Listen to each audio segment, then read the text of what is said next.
Welcome to the creepy story for sleep. Get ready to dive into the most terrifying stories you've ever heard. But before we begin, tell me, from which city are you watching this video? Leave it in the comments below, and if you're brave enough to face the terror that's coming, show your support with a smelling the barbecue reminded me of the desert. Suddenly, all those months at Western State meant nothing. I fell over, convulsing and crawling under the wooden picnic table, my voice raised in panic as I scrambled. I realized I'd done this and crawled back out, avoiding looking at everyone. I walked back to the ride, but without keys. I just sat on the parking curb and waited to be rescued. My sister took her time, but only because she stopped to say whatever to everyone. Then we went home. I could recall all of it. The nightmare, the diabolical ravings of Professor Frenzy, some kind of tapped-in cannibal. Nobody believes me. I am just some fringe heretic of the world of amateur geologists and too good-looking in a straitjacket for the UFO people. Being a summer student in the afterglow of graduation made me feel like I was Indiana Jones as the girl. Cool stuff, but not popular. That's me, with eyeglasses so thick that Anthony Hopkins could pluck them off my face and start a campfire by popping out a lens and using it as a magnifying glass. Then he'd have me with fava beans. I'd have laughed at that at one time, but now it makes me unable to eat. Having written a thesis on the formation of clastic pipes, how they billow out through the cracks in the earth during earthquakes and other similar formations, the invitation was extended to me. Clastic pipes are made from sediments and are squeezed through the cracks of harder stone around them, even if that stone happens to be shale, which erodes much more rapidly than sandstone. They look bloomed out at the top, and the shale could erode away, and so could the blossom. Thin mud could pour around this wall-like formation and harden, which was the theory as to how our walls formed. Purely geologic. Dr. Amontes was there explaining how the cracks had formed to look like bricks, an expert on such a process. None of us entertained the notion that these were man-made. The wall of petrified concrete bricks was nearly 13 million years old. If it was made by anything, it wasn't human. And we were confident we had explained how it could have formed naturally, although I had some questions still. One of those questions was how the mud had become elevated and flowed over the sandstone wall in a geological event that had left the fragile exposed wall undamaged. Where there was no hardened petrified mud, the wall was eroded from the hundreds of thousands of years since it became exposed from the adjacent hillside, where further formation supported our estimate of the age and process of the rock wall formation. Everything looked good, except that one little detail. It occurred to me that if this rare composite of sandstone were a deliberately mixed concrete, that long ago it could have stood freely, and even formed the base of a much larger structure. This was problematic, because it was supported by the fact that the cracks, when we mapped them out, were a little too long and straight and began to look more and more like an urban sprawl than the kind of jagged geysers most clastic pipes emerge as. I pointed this out to Dr. Amontes, who justified it by saying we were looking at a unique scale. Eventually, the emergence of the pattern formed by the clastic pipes would appear more familiar and more natural. I just wasn't seeing it yet. Walking along the wall, I noticed soot markings, the occasional tally chisel marks, and even a few archways. All of it was circumstantial, as these formations had stood exposed throughout all of human history. I stopped when I found a piece of petrified charcoal embedded between two bricks where the hill had eroded from the base. When I pried it out, the rock split, revealing a long porcelain phone. I held it to the sunlight, noting its warmth and translucence. Sarah and Rachel took the tooth from me and began dating it. I've never dated a tooth, but I went out with a dentist once. She looked like Dr. Garcia from the Crest commercial and actually showed up in her dental hygienist's uniform. This tooth, though, we quickly determined was artificial and came from no animal. Its preservation was due partially to its glass-like composition, although it proved to be as hard as any ballistic laminate material, scratching copper with ease.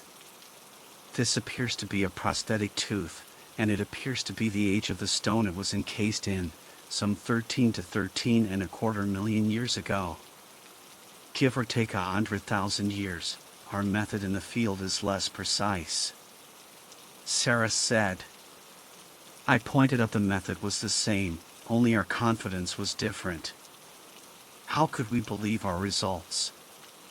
After we had spent days testing the tooth, Dr. Amontes and Professor Frenzy found us, and they were very excited about what they had discovered. Apparently, they had excavated the foundation of one of the corners of our wall and had found proof it was all an archaeological discovery. We came here as geologists. Dr. Amontes kept saying weirdly, "Aren't you fascinated, Ruth?" Professor Frenzy asked me. They opened champagne and someone found everyone's phones and put them in a locked glove compartment. We were under radio silence until help could arrive. Some kind of joke, I guessed. Nobody had service out there anyway, at Ren Vista. I like to think about Marius Ranch as where I returned to the real world. I suppose it was actually just a state of mind. Nothing was real out there in the desert. Without reality, things become a nightmare in broad daylight. Ever see a nightmare walking around under bright sunlight? You'll never feel safe again. I took a walk, tired of Dr. Amontes continuing to point out we were all geologists. I was tired of watching Sarah and Rachel making up for spending college nights doing homework instead of partying. Champagne gives me a headache. Something was already wrong with Professor Frenzy. His smile was wrong, his eyes were wrong.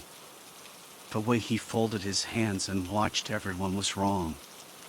Something was wrong, I just didn't know how to make it clear in my own mind, let alone say or do anything about his wrongness. I remember the first real feelings of fear creeping up along my back, like a slug of cold sweat. Staring at Professor Frenzy in the moonlight of the desert as he jerkily danced and cackled. He was holding a bottle, so I assumed he was drunk. Then he threw the bottle against the stone wall violently, and suddenly his head swiveled and his moonlit eyes shone on me with predatory intensity. I instinctively took a step back. I don't recall the exchange. I must have said something like, "Are you all right?" and then he started making noises. I got very frightened very fast by the growling and grunting he was doing, and his attempt to speak in raspberry syllables was like a demonic Daffy Duck impression. I think I was laughing for a moment, the eye from the champagne making me slightly unsure if I was scared or not for about one instant. Then the terror set in and I had turned and started to run away. When I realized he was pursuing me, I screamed. My voice was cut short as I was clotheslined in the throat by Dr. Amontes.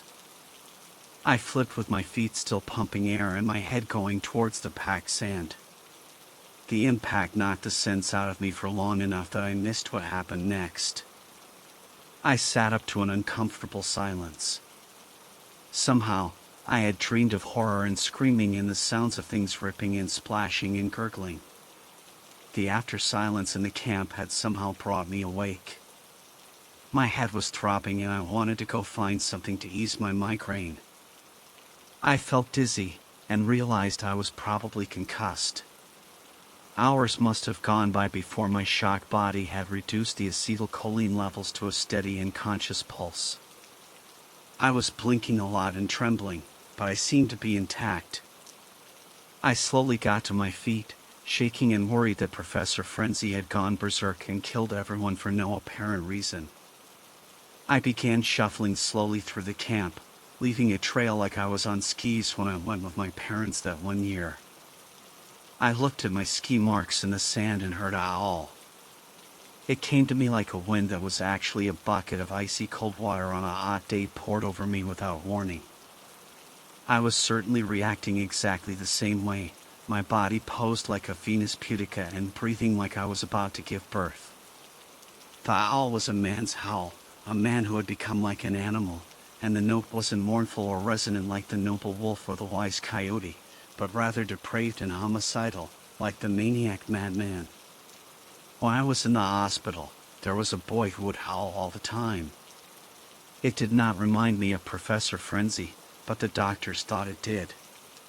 It didn't remind me, and I didn't mind him howling. It didn't bother me. I can see how someone would worry that a different crazy person howling would trigger those awful memories, but it is scent that floods my thoughts with flashbacks, not sound. Dr. Amontes had tried to catch me, seeing me running in a panic. Professor Frenzy must have gotten to Dr. Amontes and made a tackle. Strangulation was next. I don't know how I know. I was in and out, my eyes fluttering open, things barely registering. I just have this one thought of Professor Frenzy atop Dr. Amontes and throttling them. Sarah and Rachel must have reacted, but drunk and having no idea of the severity of Professor Frenzy until he'd stabbed Rachel between her neck and shoulder using a broken protractor. Rachel hurried off somewhere, holding her neck at intervals and letting it spray out with the kind of consistency of the mist they use on the fresh vegetables at your favorite grocery store whenever she let go of the hole. She collapsed not far from where Sarah was being mauled by Professor Frenzy. Was I lying on the ground unconscious, or was I witnessing these atrocities? This is how I am unsure of my memories. I know I saw those things, but I don't know when I saw them. Maybe I got knocked out more than once. It would explain the gash on my forehead if I was struck upon the head later and fell down. I'm doing my best to find what I lost out there. Somewhere in my memories I know I heard Professor Frenzy speak. What he said made perfect sense. It was so profound and so well articulated that I knew it was the ultimate truth. I was happy to hear it, and I was sure that all that he did was necessary and right. It was a weird feeling, and I cannot recall a single word he said or what it might have contained, just how I felt about it. If I could go back to that moment and hear what he said, I know I could forget this whole thing and heal and have a life ahead of me. I had looked up from where I was kneeling in prayer, and seen something rising from within the red glow, the tumbling cloud of white dust, the black sky of the starless night, just before dawn. As Professor Frenzy prayed to the rising god, I saw its limbs, its eyes, its teeth, its gemstones and paint upon its gnarled and twisted thorny muscles. I was in awe of the living nightmare, and as the sun bathed it in the light of our world, it was born again, anew. We had done a great thing to call it forth from slumber, or so it said, somehow. I cannot describe the words it spoke into our minds, like an echo of an emotion, a law of nature written in our blood. Plenty of blood was on the sand. Professor Frenzy had hanged Sarah and let her trip over the god's bed. Rachel had lost her head, making me laugh and sing, some part of my mind shattering outward, unable to withstand the pressure of so much hideous carnage all around me. Dr. Amontes had run through the camp on fire, setting everything ablaze. The black-brown smoke and ash washed over me, combing me like a beehive. My mind stopped swarming all around me and focused on survival. I'd laughed and sang and welcomed Professor Frenzy's nightmare into the morning of reality. I had no choice. I am not strong enough to resist the will of such creatures. When they accepted me as part of their choir, I was not in any danger. My temporary insanity had saved me. During the nightmare feast, while the chewing and devouring was going on, I stood and began my journey out into the desert on foot. The god and its apostle were eating the dead, and if I was offered a morsel I'd have eaten as well. Perhaps I did, and my body remembers something that my mind refuses to acknowledge. Charred and disturbed, I took our god's image with me across the desert, swearing to remember my way home. I was not meaning my childhood home. I felt the ruined temple of the old god was my home, until I reached Maria's ranch. The dog was barking and frothing, and the man was nervous and alarmed.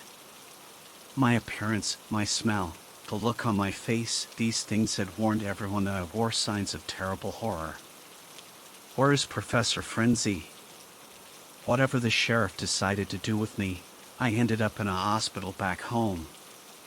Whatever I said to them changed nothing.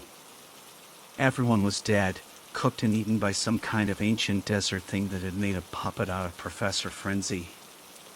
That's probably what I told them, and I'm sure the information was about as useful to them as it would be to anyone who didn't believe what I was saying to be entirely accurate. How can I be sure of anything, when this is all I am left with? I tried to get away, but I was so afraid I had no idea how to escape. I went through the camp, and I am unsure of the sequence of my memories, but I have specific memories I cannot forget. In my mind, I've learned to revisit that night and continue to search for the way out. I will find it someday. If I do not, and these events become the history I was part of, then history shall repeat itself, and in this way, another might follow my tracks in the sand and leave the same desert behind.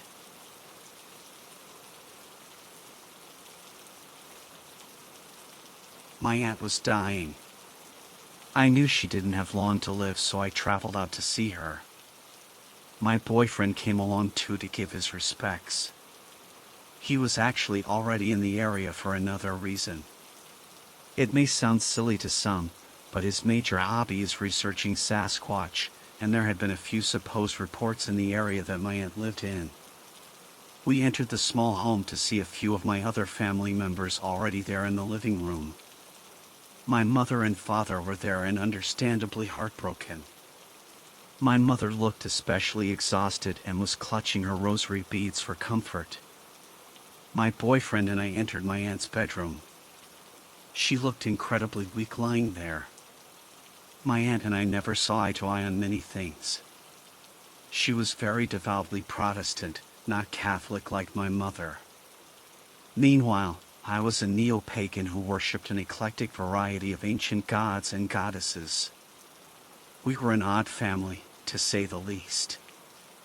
I didn't know what to say to my aunt, so we made awkward small talk while ignoring the elephant in the room. My boyfriend, lacking social graces, cut in and asked if she'd heard of the recent Sasquatch sightings reported from the nearby forest. I elbowed him as if to say not now. To my surprise, my aunt appeared interested and replied, "Well, I don't know about Sasquatch, but I did have my own mysterious encounter in those hollows.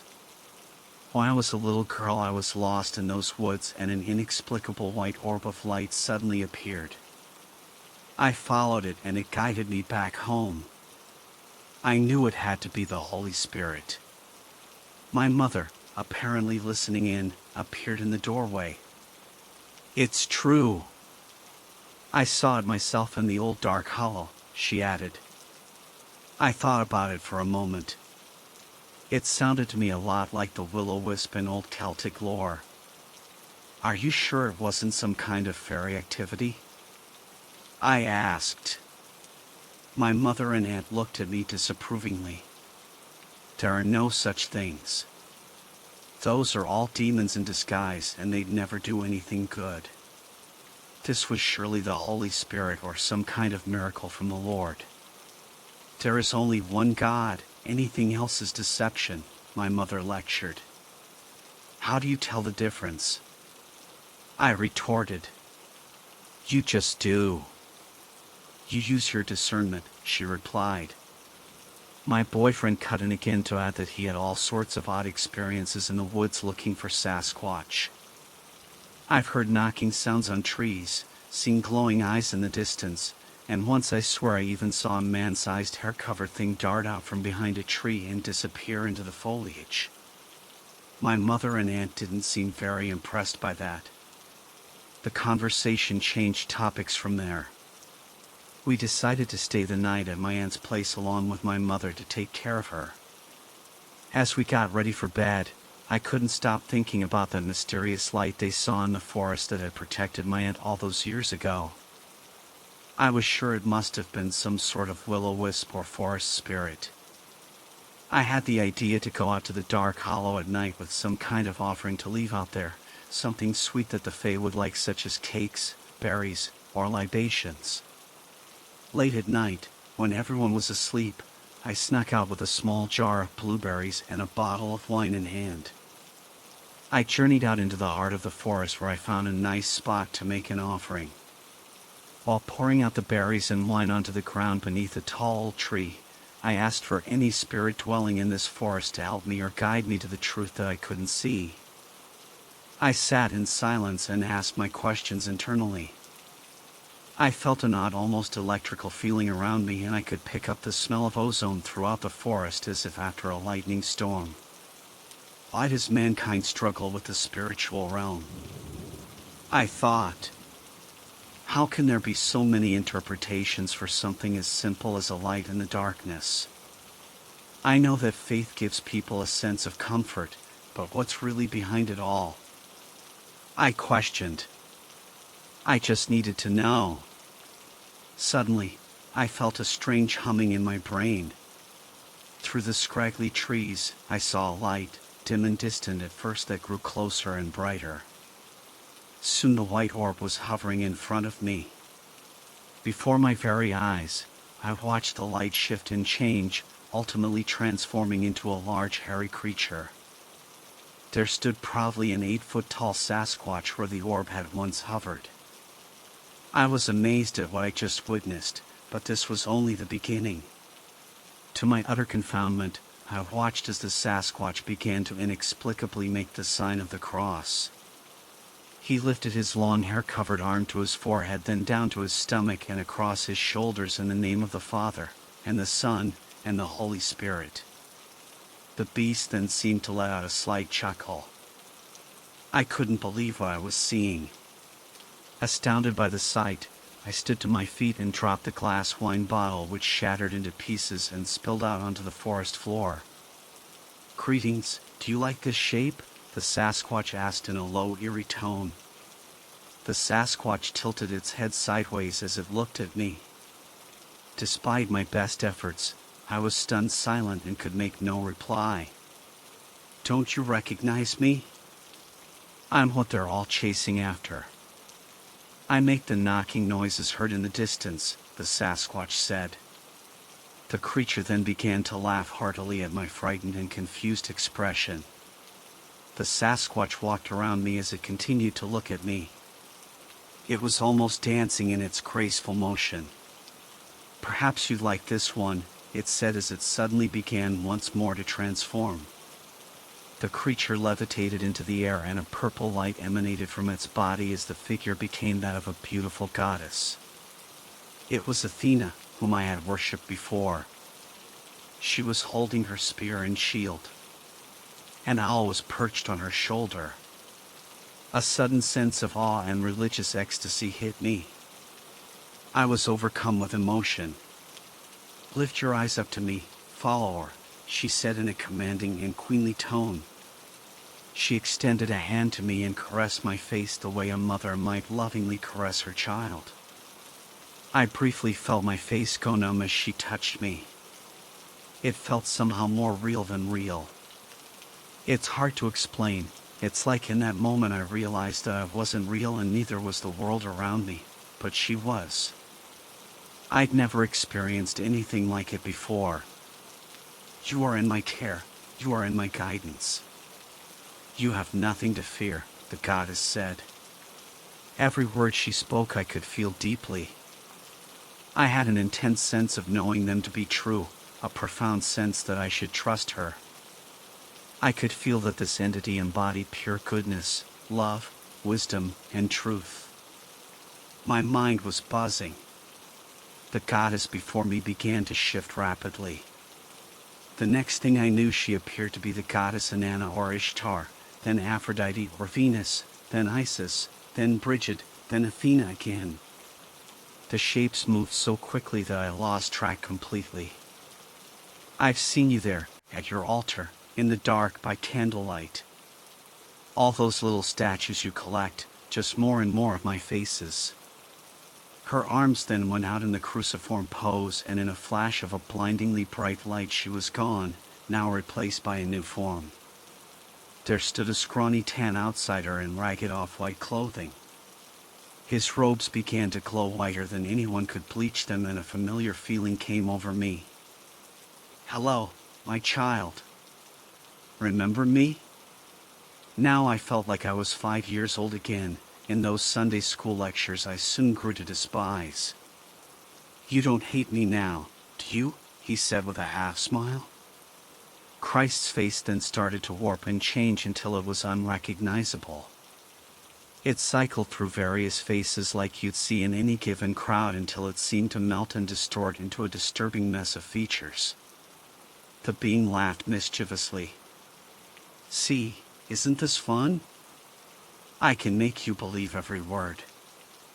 I'm pretty good at this. I've been doing it for a very long time." The creature was mocking me. None of that was real, but it had all felt so real. "I can get scary too. Just you wait." Suddenly horns sprouted out from Christ's head. A devilish expression took over his face, distorting his tearing eyes into a wicked stare and an evil grin. His skin became deep red and his eyes became a charcoal black. Large dark bat wings extruded from his back and cloven hoofs took the place of his nail-pierced feet. His voice grew deeper as he laughed once again. Every good performer has to play a villain sometimes. A sudden intense feeling that something was horribly wrong came over me. I sensed imminent death. All my hair stood on end. I had the primal feeling of fight, flight, or freeze, so I just stood there frozen still. Once again, I felt the feeling that I somehow knew this being to be pure evil. The only problem was that before I somehow knew it to be pure good.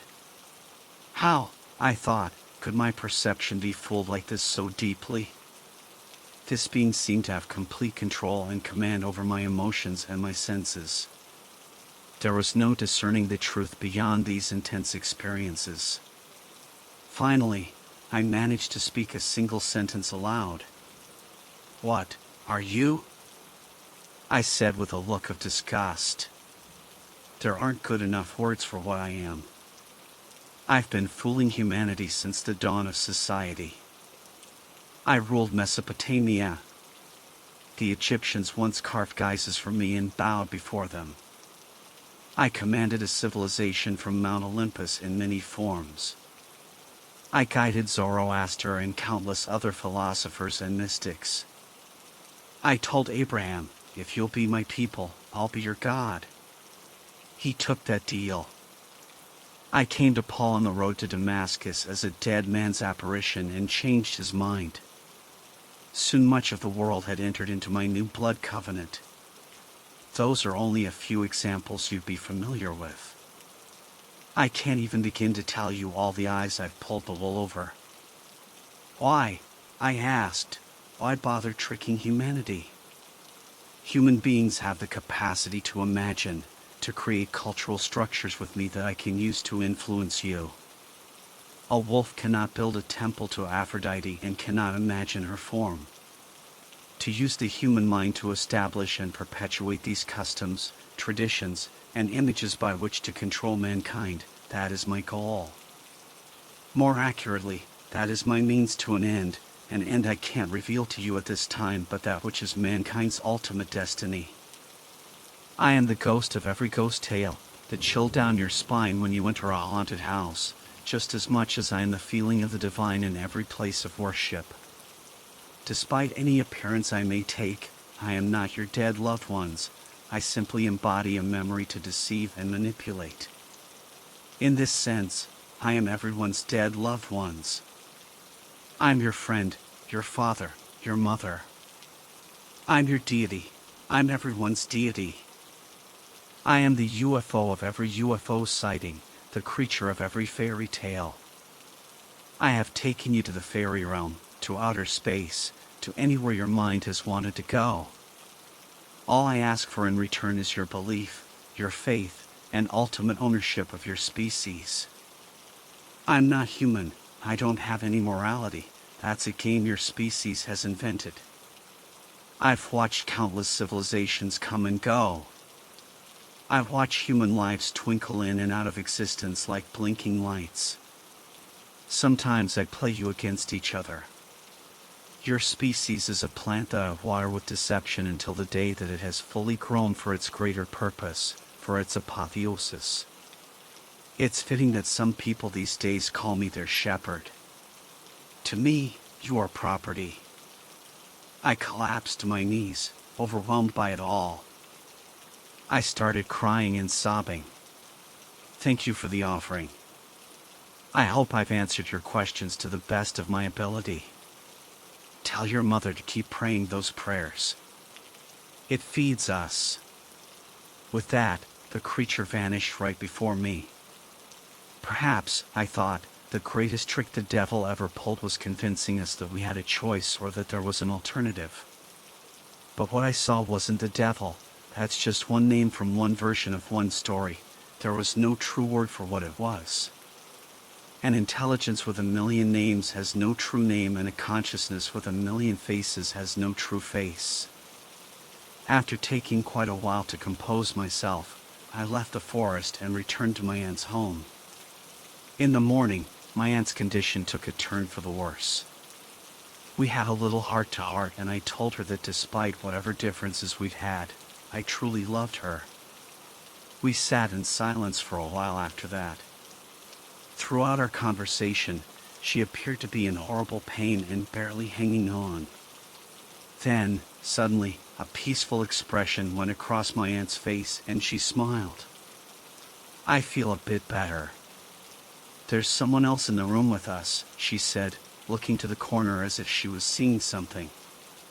I turned but saw nothing. Who is it? I asked with hesitation. It's Jesus, she said happily. A chill went down my spine. Hours later, she slipped away, and I wept bitterly.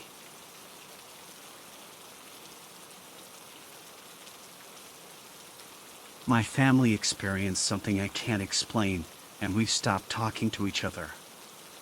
I don't know what to do. I don't want to sound crazy. We're normal people. If any of this sounds familiar, please reach out to me. I need to know what's happening to my family. It's hard to know where to begin. I don't know when this all started, but it hasn't stopped. I live with my wife and 2 college-age daughters. I'm a private chef. My wife is a teacher. We live in a suburb outside a coastal U.S. city, in an 80s-era planned community where every house and street feels like a mirror image. Crisp lawns, HOAs, everyone knows everyone. The people are a little bland, but we have a yard and a pool, and we can pay for groceries, and we can, barely, afford to send our kids to college out of state. We were lucky, I thought. My first experience with the supernatural was last spring. Okay, you're really gonna hate this one, Sarah said. It was Monday, my Saturday, and I was grilling vegetables by the pool. My eldest daughter, a born trickster, sat on the least broken pool chair, bombarding me with the most willfully ignorant pop music she could find, or terrible cooking videos, or clips of classic cars refurbished with electric motors. Anything to get a reaction out of her poor Gen X dad. Please, no. How about the guy who makes things out of chocolate? I countered, hoping for a compromise. I'm looking for the Kings game you went to in 2006 where they lost 1-10. Sarah jabbed. I'm burning your food on purpose. I quipped. Wait. Sarah said, suddenly still. Whatever this thing is, whatever these things are. My wife and my daughters feel it before I do. I don't know if they're more sensitive to it or what, but they always know something is there before me. Call it women's intuition. What's wrong? As I said it, I remember it got very quiet. like the volume for the outside world turned all the way down. The birds, the traffic, and the white noise of suburbia went silent. I couldn't even hear the sizzle of the vegetables cooking 2 feet in front of me. The lack of sound didn't bother me, however, because I saw something in the sky. A disc. I didn't want to see a disc, but I saw a disc. It was made of metal, perfectly smooth, no rivets, no seams, no wings, no exhaust. A perfectly formed metal disc, 15 feet wide, like 2 contact lenses stuck together, just sitting there. There were lights, big ones, bright in the sun even in the middle of the day, moving all around it.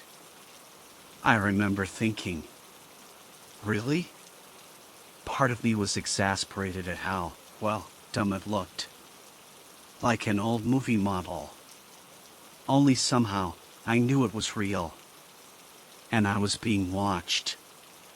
And then I felt the fear. If you ask me, I think the craft makes people feel it. I don't know. I know it sounds crazy. It's like a madness. It fills you up, cold, just pure terror.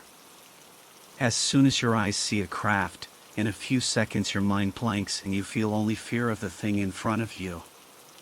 The disc-shaped ones, and the triangle-shaped ones, they always seem to broadcast the fear. I'd never felt panic like that. I know how to deal with it a little easier now, but back then I wanted to put my daughter in the car and drive as far away from the thing as possible. Only I was completely frozen. I couldn't move, I couldn't speak. I could only move my eyes, and even that took tremendous effort. I struggled to look in my daughter's direction and saw she was equally paralyzed. Her pupils turned to me, then back to the craft. And we did that for a few seconds, trying to process what was happening, looking to the disc, to each other, and back. It was agony. And then the disc was gone. I was looking right at it. It didn't fly away, it didn't zoom off at incredible speeds. It was like it stopped existing while I was staring at it. When it was gone, I could move and I could breathe, and my daughter started crying, and I comforted her, and we swore and shook. What the hell was that? Are you okay? I remember we both asked that. I remember reaching for my phone, but it was dead. Sarah's phone was dead too. We went inside to charge them, still in a daze. Your face is really red, said Sarah, concerned. I caught my reflection in the hallway mirror. She was right. My face was burned. Like a sunburn. I wear sunblock every day and often work long hours in the sun. I never get sunburned. I'll get you some aloe, Sarah said, retreating into the downstairs bathroom. I glanced at the oven clock. It was 3 hours later than I expected. 3 hours? I muttered. We were only outside for a few minutes, right? Sarah's eyes widened in realization. What happened to us? Sarah said softly. We were missing time. I don't know where that time went. I don't know what happened during that time. Time feels weird around these things. It's hard to describe. We didn't talk much for a while. We just kind of sat in the living room, scrolling our phones. The evening darkened. I remember thinking I wanted to say something, but I didn't know what. My wife Lauren and our youngest daughter Danny returning home from work broke us out of our malaise. A UFO burned your face? Lauren said, incredulous. Lauren was always funny, even when she wasn't trying to be. I won't lie, it sounded dumb. I tried to think of how to word it better. I saw it too. It was really weird. Sarah said, seriously. You sure you weren't standing too close to the grill again? Danny teased. Her pants were covered in flour and oil, her hair pulled back. Danny worked at a restaurant, despite my objections. You're supposed to make the food in the restaurant, not in your outfit. I teased back. Danny smirked. She liked kitchen talk. She was a lot like me in that way. I don't understand. Did you provoke them? Why'd they come all the way from space just to burn you? Lauren asked, spreading student tests on the dining room table. Did it look like the ones we saw when we were kids? Danny asked Sarah. No, this one was different. It was a different shape. Sarah said, shaking her head. What are you talking about? Which ones? I asked, confused. Do you remember the night we saw the blue elf? Danny asked. Memories of Sarah and Danny as kids flooded my brain. One night, a brilliant blue light in the sky. Sarah and Danny ran into our room to hide. The feeling of someone watching. The memory filled me with dread. Feeling uncomfortable, I tried to change the subject. I don't want to cook tonight. Let's order out. What should we get? I said, presenting a distraction. We ate dinner as a family that night. We talked about normal things. I tried to seem unbothered, but I was obsessively turning over the sighting of the disc in my mind. What was that? Why couldn't we move? The feeling stayed with me long after the meal had ended and the dishes were done. I remember that was our last normal dinner. I wish I'd made more of an effort that night. We'll never be the same family we were then. I guess before I tell you about that night, I should explain what an orb is. An orb is a kind of floating sphere. It looks kind of like a blue basketball filled with spaghetti-looking strands of something. It has a mind, I think. I don't know what these things are. From what I can tell, they are unknowable. They will harm you. If you see an orb, my advice is to run. They can move through walls. The first night with the orbs changed all of our lives forever. We stopped talking after that night. I don't know if I can write it down in detail yet. Even this was hard. I read something recently. Scientists have communicated with apes via sign language since the 1960s. In all that time, apes have never asked a question. Maybe they can't conceive of what a question is. Their mind just can't form the reasoning to understand how to think of one. I think that's what it's like when we see these things. These orbs, or discs, or whatever. Like we're seeing something we can't comprehend. I don't think we think about aliens the right way. They're not from another planet. They're from somewhere else entirely. Something has happened to my family. Something happened and we're still dealing with it, and I don't know what to do. I'm afraid to tell people. We're afraid to talk about it with each other. I'm not even sure if anyone will read this. The world needs to know what's out there, what my family experienced. My family can't be the first. There must be others. If you're still with me after these ramblings, thank you. The next part will not be easy to write. But you deserve to know the full truth about what the orbs did to us. What they're capable of. For now, I present to you this information. I do not think we live in a completely material world. There are supernatural forces all around us, and most of them are unkind. Be careful with how you think and what you think of.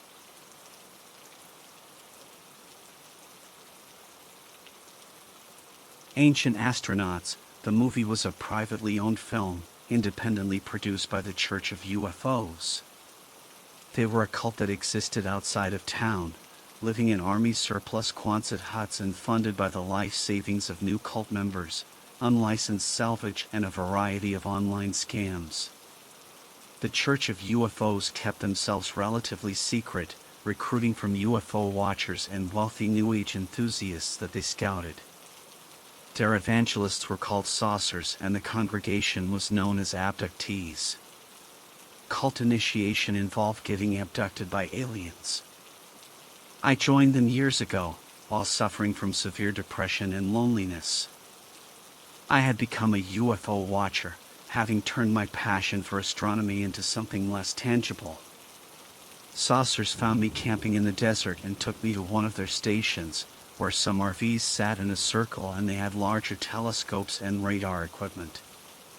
We also have contact with the Greys and the Friends. You can meet them, if you like. The saucers told me casually. I blinked, just hearing that echoing, almost mind-shattering phrase, "Hey man, you want to meet an alien?" And then seconds later, there's one standing right in front of you. I felt a chill. They were so confident that I believed them, and it frightened me. Despite being called friends and the fact that the Church of UFOs regularly talks to Greys, I was not comfortable seeing one in person. The thought of it terrified me, for some reason. Some part of me found the idea deeply revolting. With some distress and trepidation, their confidence and my curiosity won me over. I asked myself why I should be afraid. I couldn't believe they were telling the truth about aliens unless I saw for myself. And if I did see, then they were telling the truth, which meant that the creatures were harmless. The various species besides the Greys were called the Friends, after all. Seemed like the name said it all, they were benevolent. That is what I reasoned, that if it was all real, I had nothing to fear. And if it was all just a scam, a hoax, then I likewise had nothing to fear. There was still a nagging and growing premonition that none of it was right. Both the cult and the aliens could be dangerous, and I might have listened to my fears, yet I did not. There was an old roofless ruins of a chapel in the desert. The Skywatchers, the abductees, called it the Star Cathedral. I looked around at the members of the cult and noticed they were not healthy. Their eyes were devoid of emotion and their movements were orchestrated and without volition, as though they were all being mind-controlled. The speaker of the Church of UFOs was surprisingly young. She had strange features, like no ethnicity I had ever seen. I can barely describe her, except to say she seemed like a mix of every race, and something else. She claimed to be a star child, the hybrid offspring of an alien and humans. From the look of her, she could be telling the truth. My parents met on a voyage, and I was brought here after their union, to bring truth to the people of Earth. Speaker Razeless preached. The people of Reticuli offer peace and friendship, and they have brought the Friends here to witness this time, as humans become aware of them on their own terms. They have many gifts they would like to share with us. They prefer not to interfere with us, but it is a decision they have mostly agreed among themselves that they will try to protect us from annihilating ourselves while we grow and mature as a species. Amen. The abductees agreed. It is a time for acceptance and transformation. We must choose to become elevated and wise. They will not force themselves on us. It must be something that most of humanity comes to accept. Soon though, there will be many more like us. Soon the time of open skies will come. Our militaries will allow them to come and go freely, and their traffic will be visible to everyone. Those who wish for the healing and augmentation of their bodies will be freely granted their medical capabilities, which they have adapted to the people of Earth already. Amen. I shuddered. Something was not right about any of it. The abductees sincerely believed in the aliens and spent all of their time and money dedicated to the desert cult. I found myself getting drawn into it, surrounded and immersed in their cosmos. It became more and more difficult to disbelieve or remain objectionable. Are you ready to meet them? They are coming tonight. Speaker Razorless asked me. I'm not sure, I said honestly. If you do not wish to meet them, then it is time for you to go. You know what we believe, but the mysteries of the sacrament are only for true believers. To become one of us, to be an abductee, that means to meet them and to get taken. That's the part one I'm afraid of. I trembled as I spoke, looking up, worried they would arrive at any moment.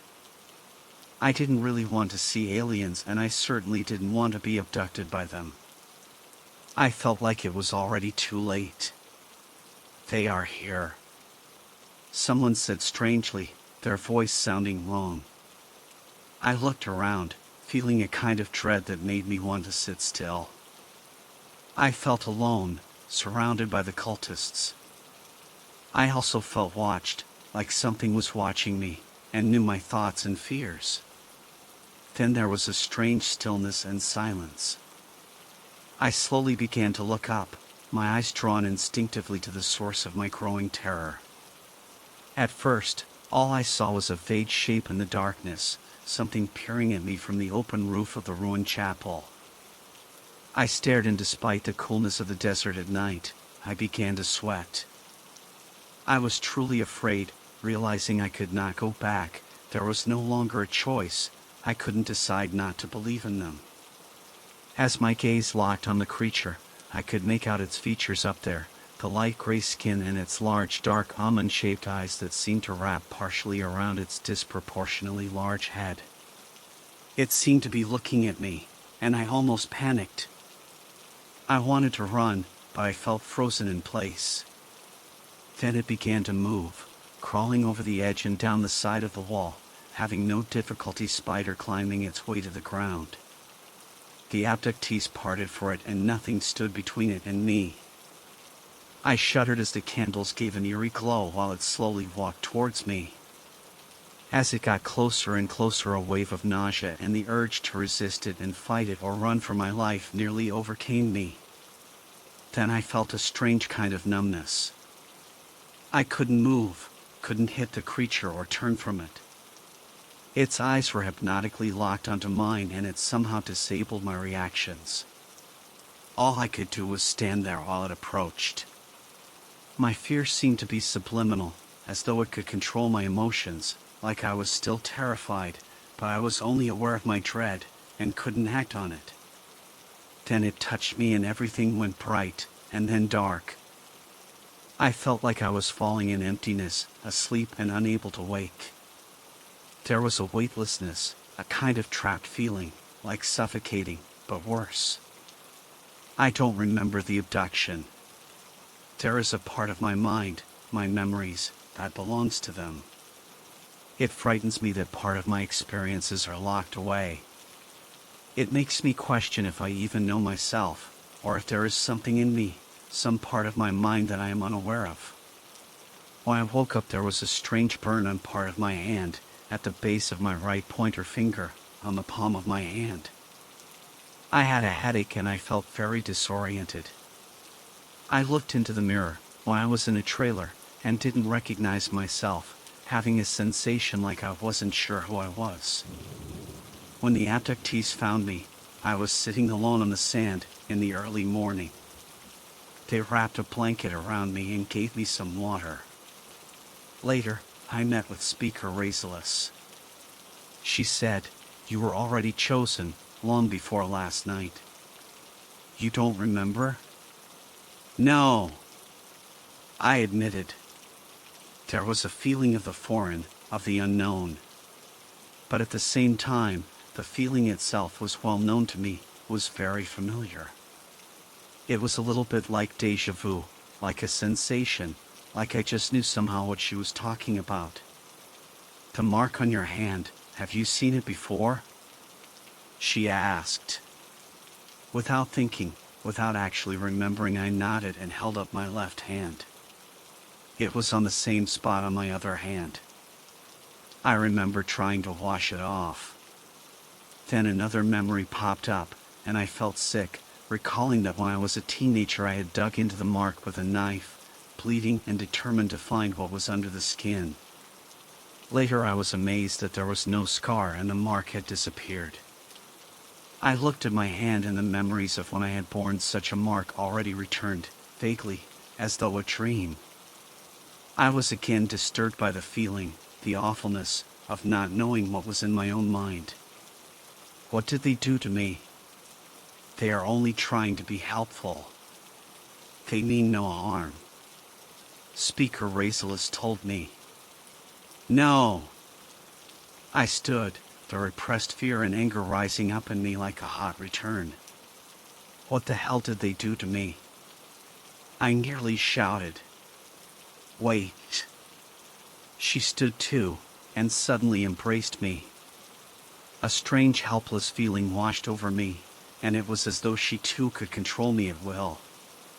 She pulled me down and lay beside me, her large eyes staring into mine, hers dark and unblinking. Just relax. Be calm. Let me hold you. I could do nothing else. I fell asleep there, like a crying infant rocked to sleep. When I woke up I was already among the abductees, although I had no idea how I got there.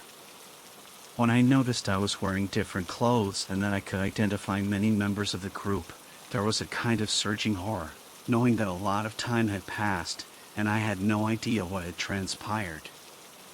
You seem confused. One of my friends among the abductees said to me. How long since I joined? I asked. Only a year. It is the anniversary of your abduction. My legs felt weak, like I could collapse from shock. How could a year have gone by? Where was I the whole time? The last thing I remembered was laying next to Razorless in her hut. You've held the gift. Speaker Razorless told me. To rotate and be here again and suffer none of it. That is what you wanted, and now you will see it all, in the light. I had no idea what she was talking about. I wanted to throw off my sparkly robes and tinfoil mitre and run for my life. But I knew there was no place to go. The aliens could find me anywhere and take me any time. I wasn't even sure of myself anymore, like they could remote control me and erase my memories. I didn't even have my own emotions anymore. It was like they could strip away my God-given fear and make me accept them. Speaker Razorless was holding a swaddled infant in her arms. The Immaculate One, it is ours. She told me. The rest of the congregation was in awe. The baby wasn't crying. I stared at its unblinking eyes. It had its mother's eyes. It looked at me and smiled, knowingly. She handed me the baby, and I knew it was mine. I wanted to hate it, but there was a profound feeling of attachment and nurturing that I felt instead. It was safe in my arms, although deep down I wanted to set it on fire. Tonight you will take our child up to the stars, while you visit with its grandparents. Speaker Razorless told me. I nodded. Evidently, I did exactly what she said I would. I have no recollection of it, except in vague and misty outlines. I recall walking out of the Star Cathedral and looking up to see the silhouette of a UFO hovering. I have a dim recollection of the light paralyzing me and stiffly holding me while I held the baby, and weightlessness as I was brought up into it. I also remember them asking me if I wanted to harm the baby, and I admitted that I did not want it, and I handed it to them. They told me I was not ready to assume the role of leadership they had intended for me. That is all I remember, but it was like in a dream, foggy and hard to consciously bring back. There is a fear in me, of them and of whatever is in me, that I do not know. When I returned, I complained about how unhappy I felt. Fear held me its grip, and I couldn't look at Racelis, for her heart was broken that I had left our child in space. I became demoted to a saucer, going out and meeting with potential new members for our congregation. During my time back in the real world, I found a doctor who specialized in removing objects embedded in a person's flesh. I got the procedure and had the implant taken out of my hand. I wanted CAT scans done on my head, but there was nothing to indicate I needed them, so I was denied those. Back at the Star Cathedral, I got to watch the movie with some people that wanted to join. Ancient Astronauts, the movie, was a low-budget production, but somehow it seemed like real footage. The movie began with the young world, an ancient swamp filled with ferns and dragonflies of enormous size.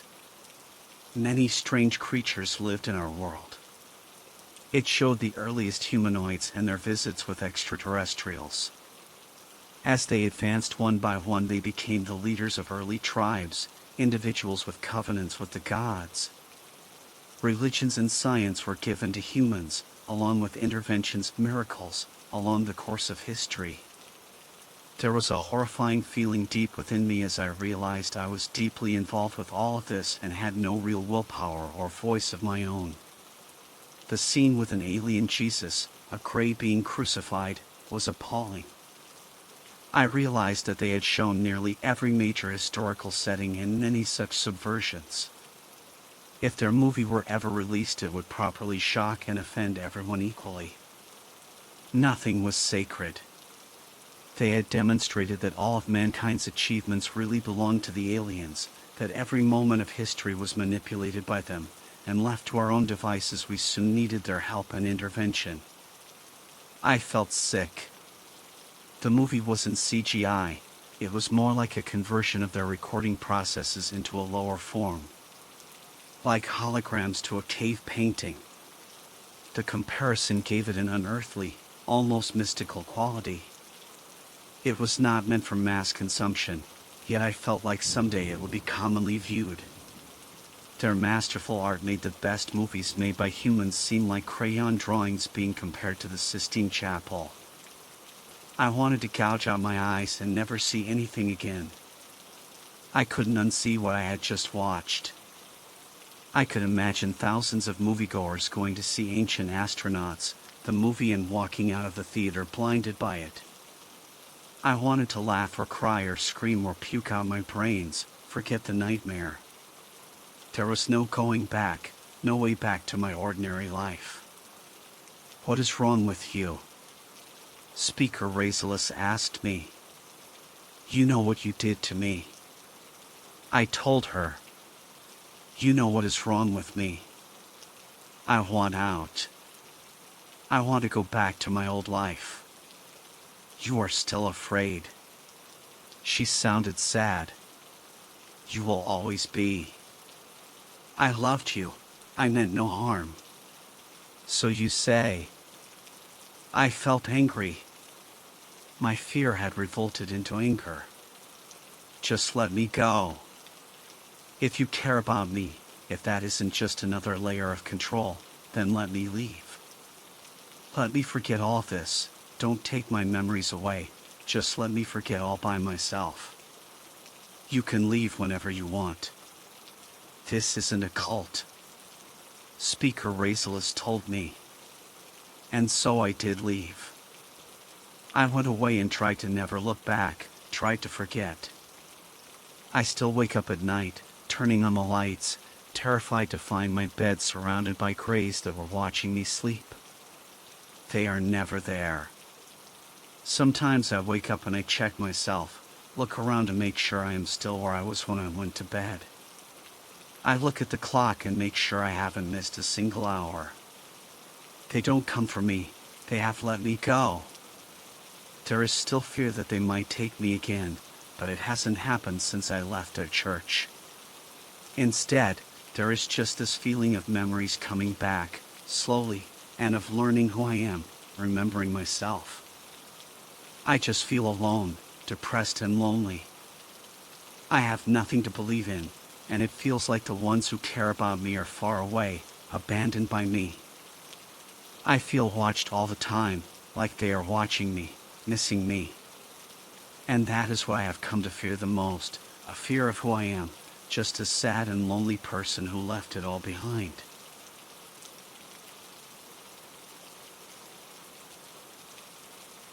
I've been in therapy for the last 30 years of my life. My therapist says that it's helpful and cathartic to share your life experiences with others. It helps you process your emotions and recognize them as a real and tangible thing. Truth be told, I don't want to talk about this shit. Because that's what it is. Just shit. Constantly weighing me down and leaving a pungent and nasty sense of guilt in my mind. But I'll share my experience with you. I came from a very conservative home. We didn't believe in anything odd. We were churchgoers and we didn't practice anything outside of what we believed. So I never had Santa Claus or the Easter Bunny in my life. Why does that matter? Because I want you to understand that I never believed in anything extraordinary. My life was very simple and normal. I didn't believe in fairy tales, fantasies, or made-up nonsense. But that didn't matter. I came face to face with it in due time. I got married to my husband in the mid-80s. He was a farm boy who had worked at dairy operation his whole life, and we were set up on a blind date by some friends. That kind of stuff doesn't happen very often these days. I wanted to go to school to be a teacher. I wanted to do something with my life. But that wasn't how it happened. Instead, I became the farmer's wife and I lived in the country with my husband. The only things for me to do were the chores, cooking, and lots of homemaking. Eventually I became pregnant with our first child, Jessica. She was born in 1989 and she was my entire world. I adored being her mother. It was wonderful. So what's so terrible about any of this? Well, nothing of course. But our lives changed soon enough. It started about a week after Jessica's 5th birthday. The first thing we saw were the lights in the windows. We never could quite pin down when exactly it was happening, but intermittently through the night, these large beams of light would penetrate the windows of our house. Bob would go outside and look everywhere to see what in the hell had been causing these lights, but he never could find it. We thought that maybe some punk teenagers were running their cars through the fields. But we never found any tire tracks or any indication that anyone or anything had been nearby. Then Jessica's kindergarten teacher contacted us with some concerns. Jessica had been doing well, but she continued to draw pictures that disturbed her classmates and her teacher. I still have copies of the drawings. In almost every one of Jessica's pictures from that year, she had drawn herself next to 2 to 3 skinny and long figures. The drawings were crude and not easy to decipher. But for all intents and purposes, the figures were usually tall, grayish or black-skinned, had red eyes, and were almost always depicted with an arm around or on Jessica. It freaked me the fuck out. She wouldn't stop drawing these damn things. I would ask her over and over again what she was drawing and I'd get the same reply. They're helpers, Mommy. Helpers? What in the hell were they helping? Or who? I would try to ask more pointed questions, but I always got limited responses. They help people, Mommy. Those are helpers. They come to help. I took Jessica to a couple of different child psychologists. I talked to mental health providers. I would just get the same kind of answers. She's creating characters for herself to have as friends. She's expressing her imagination through art. This is normal in childhood development.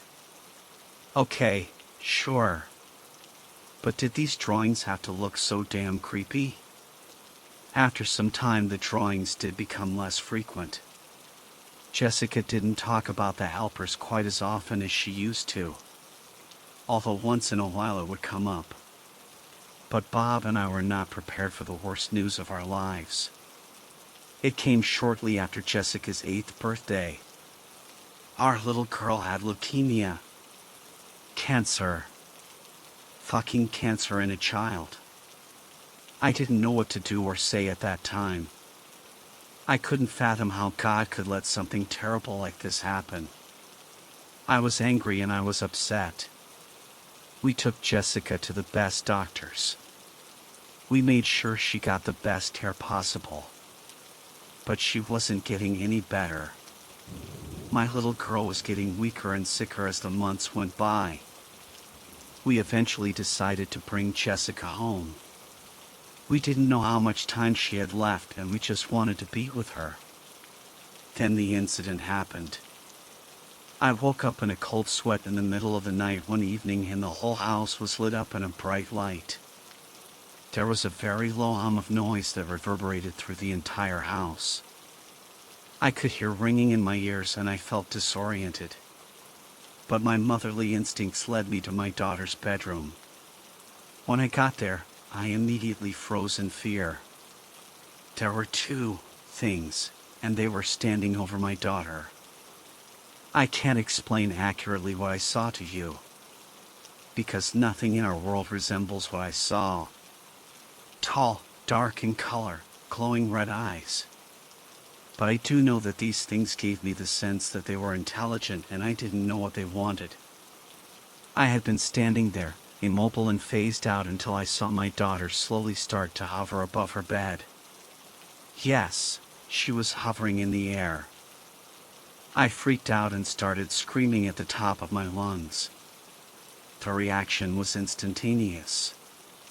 My daughter began to cry and her emotion noticeably affected the things there in the room. About this time my husband came running into the room and had seen what was happening. He ran down the hall and before long he was aiming his 12-gauge shotgun at whatever the hell these things were in the room. I remember the low hum in the room being replaced by the echoing blast of Bob's shotgun, then a high-pitched shriek coming from the thing he had shot. A spew of greenish liquid went flying toward the corner of the room and burned a hole into the floor as it landed. This was instantly followed by what I can only describe as the loudest blast of noise that I have ever heard in my life. It hurt my ears so badly that I shut my eyes and fell to the floor in a fetal position, holding my arms over my head. I don't know how long I was in that position. But eventually, the noise was gone and I was able to get up. Bob was on the floor trying to recover himself, and Jessica was in her bed, crying and sobbing uncontrollably. Somehow it had become morning and the night had mysteriously gone. I can't explain this experience any more than what I just did. To my best recollection, that's what happened. We never talked about it after that day. At least not for a long time. Unfortunately, a month later we lost our precious Jessica to cancer. Bob and I stayed together for one more year, but it was all too much. We divorced. It wasn't until years later that I realized what happened. We fucked up. Bob and I fucked up. Jessica had always called them helpers. I didn't understand it until I finally began to explore my experience. I started attending UFO conferences, connecting with enthusiasts that followed extraterrestrial activity. I even talked to a few college professors.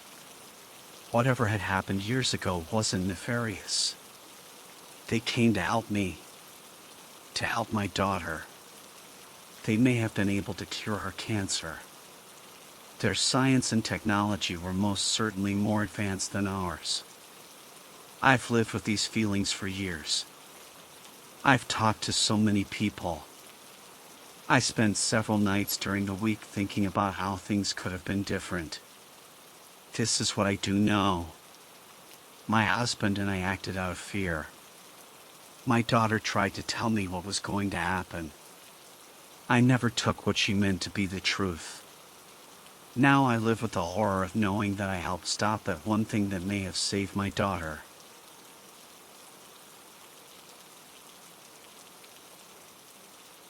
Man, It was one of those days where the rain decided to pour down like there was no tomorrow. I'm sitting there at the small therapy clinic, staring out the window, thinking about how annoying it's going to be to walk home without an umbrella. Like, seriously, rain? Can't you cut me some slack? Suddenly, the door swings open, and in walks Kate, the new psychiatrist. I greeted her with a big ol' smile, trying to hide my annoyance with the weather. She introduces herself, all professional-like. "Hey, I'm Kate, the new shrink around here." I guided her to her office, where she's gonna be stationed, as per the clinic manager's orders. The day's been quiet, and it's just me and Kate in the clinic. So, I figure, why not strike up a conversation? I stroll into Kate's office, trying to be friendly. "So, Kate, how long have you been practicing the art of messing with people's heads?" She chuckles and says, "About 10 years now. You know, the usual stuff, listening to people's problems and pretending like I have all the answers." I'm genuinely impressed, and I ask her how she got into this whole therapy gig. That's when I notice something off about her. She's visibly bothered by something. Being the nosy person I am, I ask her what's eating at her.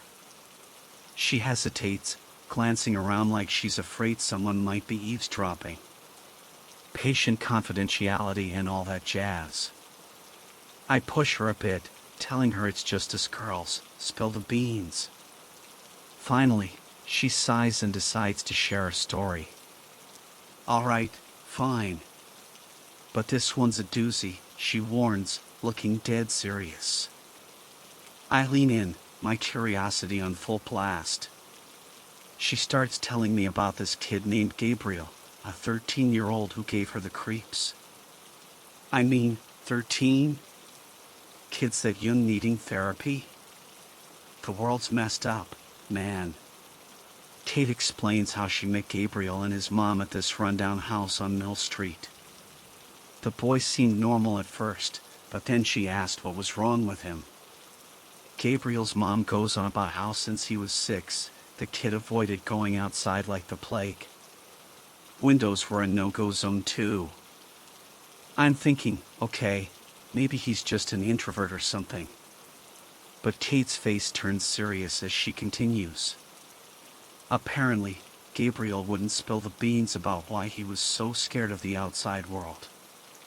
The mom was clueless, and the kid was keeping quiet, like he was holding on to some deep, dark secret.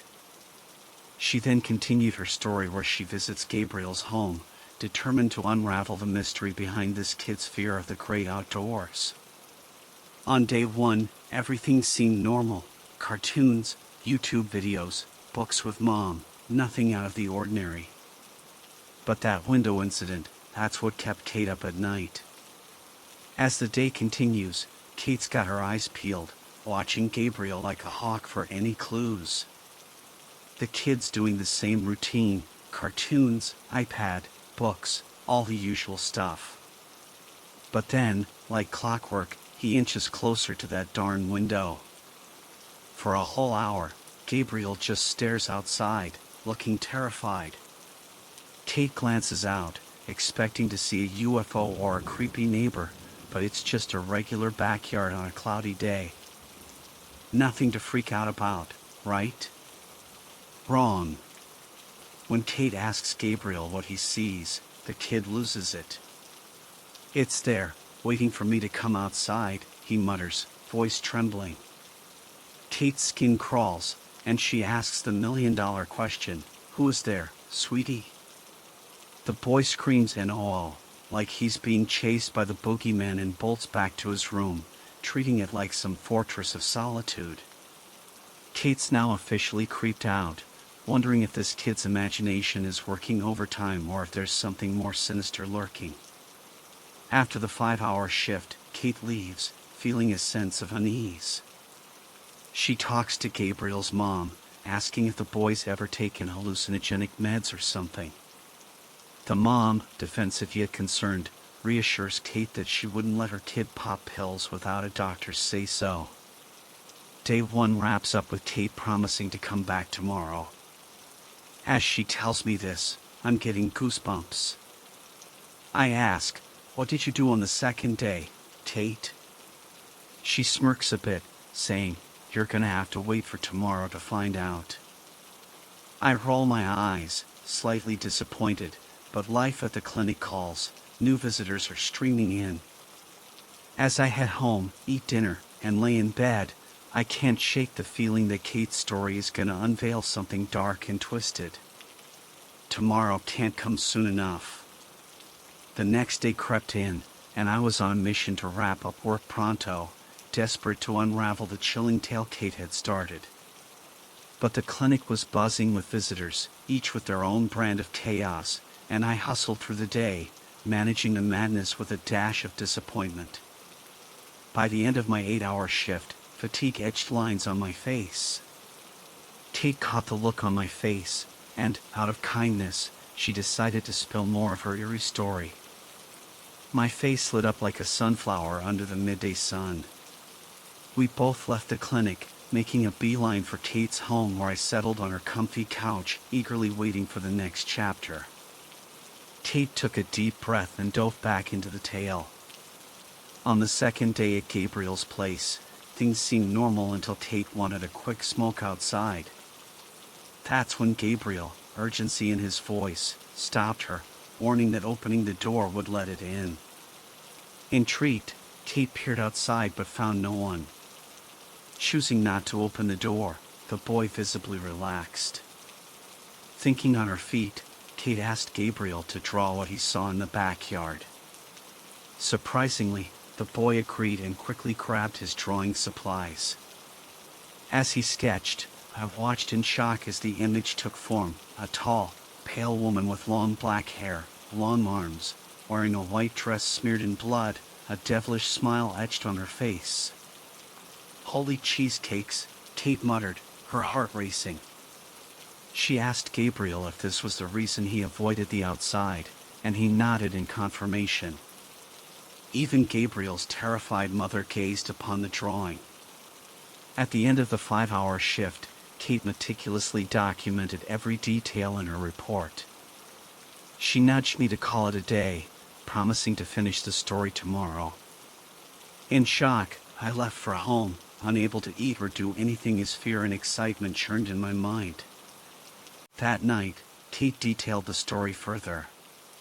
She spoke about the shift in Gabriel's home's atmosphere after the drawing, a sinister presence that sent shivers down her spine. She recounted the eerie feeling of being watched, as if the creature depicted in the drawing was somehow aware of their discussion. The next day at the clinic, I was a mix of anticipation and dread, eager to unravel the conclusion of Kate's unsettling experience with Gabriel. Little did I know, the story was far from over, and the answers might be darker than I could have ever imagined. The next morning, I woke up feeling like I hadn't slept at all, thanks to the barrage of late-night text messages from Kate. My usual morning routine felt like a chore, but I pressed on and headed to work. To my surprise, the clinic was eerily quiet once again. A sense of relief washed over me. I couldn't fathom dealing with another day of administrative chaos like the one before. Just when I thought it was going to be a mundane day, Kate strolled into the clinic, offering to finish her story in her office before the inevitable swarm of visitors descended upon us. "Is it Christmas already?" I quipped excitedly. Kate chuckled, and we both settled into our office with steaming cups of coffee. The air became tense as Kate resumed her story, her eyes filled with seriousness and dread. On the third and final day of her assessment with Gabriel, Kate entered the boy's chilling home, suspecting schizophrenia or monstrous illusions tied to his anxiety. Little did she know, the terrifying climax awaited her. As Kate monitored Gabriel, he claimed to hear strange noises from the basement. Curiosity outweighed caution, and Gabriel insisted on investigating. Kate, uneasy, accompanied him. When she opened the basement door, an ominous stairway descended into darkness. To Kate's horror, a long, pale arm shot out from the abyss, snatching Gabriel and pulling him into the darkness. He screamed in terror, pleading for salvation. Tate, panicked, chased after him, but when she illuminated the basement with light, Gabriel was nowhere to be found. His mother, puzzled, revealed that he was napping in his room. Perplexed, Kate rushed to Gabriel's room, only to find him peacefully asleep. However, something was off. Gabriel awoke, seemingly normal, but Tate sensed an underlying difference. When he miraculously stepped into the outside world, Tate couldn't shake the feeling that things weren't as they seemed. Writing her report, Kate convinced herself that Gabriel had returned to normal, but the haunting memory of the basement lingered. The boy's mother thanked Tate for resolving the dilemma, unaware of the doubts clouding the psychiatrist's mind. Tate left that day with a multitude of questions, haunted by the unsettling experience in the basement. As she finished her tale, my eyes widened in horror. "I told you so," Tate muttered. "I know, you don't have to tell me that," I replied in a scared tone. Tate tried to reassure me, urging me not to dwell on the story, as it might affect my work. I attempted to put on a brave face, but deep down, the terror lingered. As new visitors flooded the clinic, I went back to my routine, forever haunted by the basement incident in Kate's chilling story, unsure if it was true or a fragment of a disturbed imagination.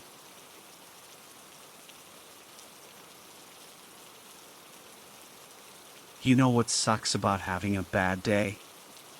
It's that it's random, that it could come at an unexpected moment that catches you off guard. Even if you're the most prepared person in the world, and it'll hit you like a brick. The only thing you could do is stand firm and deal with the situation as if you delivered on any problems you faced.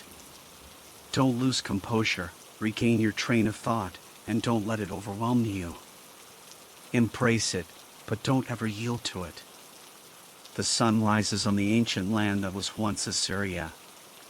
The morning air is cold, and with cloudy skies, nothing beats having a cup of joe. Today is our last day here in northern Syria, November 18th, 2018. I was deployed here in this area, near the Turkish border, for 2 years.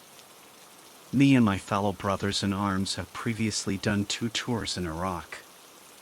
Before arriving here in northern Syria, I was stationed in Germany for a good 2 years. And I had a pretty boring time being there. Doing the usual exercises, training with German soldiers, and just having such an awesome time at Oktoberfest. I felt more at home in Germany than in the States. But when we were called to head for Syria, we knew that we'd be fighting terrorists. But, at first, we dealt with facing Islamic terrorists and militiamen. Well, we were about to transport equipment to our bases in Turkey and then to Germany. Funny how ours are presumably composed of 3 Panzer APC armored ground mobility systems used by Army Special Forces stationed at our base, with 6 BV-206S and 8 M93 Fox APCs. And when one thinks of American troops using armored vehicles, they think of American-made equipment. However, that is further from the truth. Well, except on our base, because over here we only have European-made equipment that the US Army has bought and modified.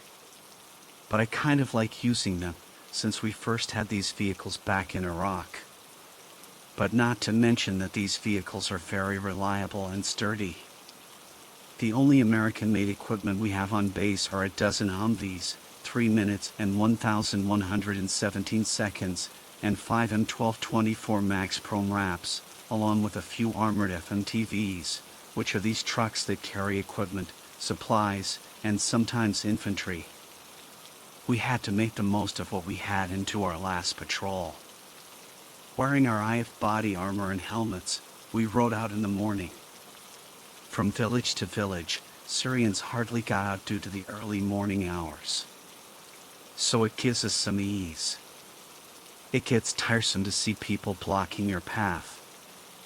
I don't want to blame them, ever since dealing with Al-Qaeda and ISIL. But unlike those Syrians, whenever we patrol in Kurdish towns, the Kurds welcome us with open arms.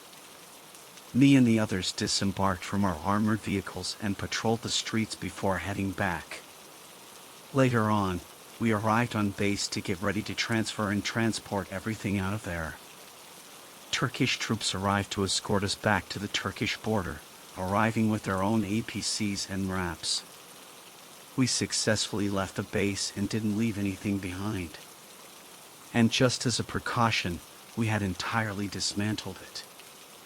Upon arriving at the Unsettling Air Base, head to the Geilenkirchen NATO Air Base. I stayed in Germany for another year until I returned home. It has been 6 months since I left the army. I tried to find a job day after day, filling out applications, writing down my resume, and meeting with managers to no avail. I needed a good job, a job that would help me stand on my feet. I have no one to be honest with. It sucks as a veteran like myself who served his country for 8 years in active duty and an additional 4 years as a reservist in the army. I have done security, but that wasn't enough. I needed something more, something better, a career that will help me financially and something that I will have in common with. To be truthful, I have nothing to contribute to my civilian life. Sure, I spent 4 years at the Virginia Military Institute, or BMI, when I was still in the reserves. But I was hoping that with my degree I could get something out of it. Yet I still feel out of place, meeting with veterans in meetings and hanging out with friends. But, just like me, they too are having detriments. I was thinking about doing corrections, but that wasn't for me. Even though I was a soldier back here in the South, well, in North Mississippi, that is. I had to return after helping pick up my father's belongings after he passed away just days ago. Now, me and my old man weren't close. In fact, me and I were always at odds and have been getting into arguments and fights that I can't remember how many times we did. Being a soldier himself, he served in Vietnam and during the invasion of Grenada. He was once a good man. My mom passed away when I was a kid. He changed, and that's when our relationship went downhill. But coming back, it felt strange.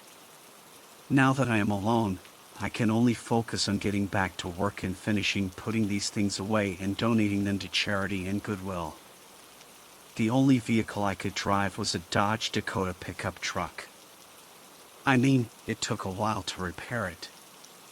But it was the only transportation I had. Like Jesus Christ, being a civilian is pretty pathetic. Like there is no structure, no stability, always relying on paycheck to paycheck. Sure, I may have done way more OT, overtime, in private security, filling in for officers who come in late or call out, but in the end, I made those hours just to pay your bills while leaving little money in your checking and savings. But the good thing is, I have lots of rations. And my old man, once a doomsday prepper, kept a lot of rations and immerse. That was helpful when I finally got enough money to buy food and do groceries. I got both calls from my site major and operations manager telling me that there is a post that pays good money. Like $19.50 an hour. But the only downside is that I have been there for like 12 hours for 6 days. Truthfully, I needed to work and be on a post and not be stuck at home after a 6 to 8 hour shift, which was something that I wanted. Ever since I was posted in this substitution in the middle of nowhere, it has been calming. Not dealing with rude residents or the public, for that matter, was a breath of fresh air. But I learned a lot from being posted to this company. As this company was in the process of shutting it down, well, trying to. Since they have so many contractors and company employees coming in and out of the substation, and not to mention that nearby towns are in need of it, and the city and state have demanded that they first build new substations before dismantling the current one. Which I am now posting. Can I be surprised that this substation is far out in the wilderness, being surrounded by trees and swamps? Of course, upon arriving here in the south, to some people, they may find it extremely creepy being out here. But since I have this guardhouse within this substation, I basically have everything I need. But it's weird how this security guardhouse has everything from emergency radios to ham radios. Well, besides the computer and landline phones, but the rest would literally last me for weeks. Sure, I have seen the road captain come by to pick up the paper reports, even though we could do it by computer. He just regularly checks everything and sometimes brings in more supplies for us. All the employees of this company bring in boxes of coffee supplies, and creamers, and heck, we even brought in a water dispenser here. Every shift, I do what I need to do. And I never had problems. Until now, I have been hearing news of strange events happening in this region. I don't pay much attention to stuff like that, but I always find explanations for these events. It's weird, from seeing desert to woodland, it was something to get used to. 9 months later, it was my first time back at the substation as an armed private security guard. This certain electric substation was out in the middle of nowhere. I got the heads up from my captain that I'll be doing a good 13-hour shift from 1800 to 0800 due to having all available guards post events for Halloween. He explained that it would be our last day for this post. The pay was not bad for just $19.50 an hour.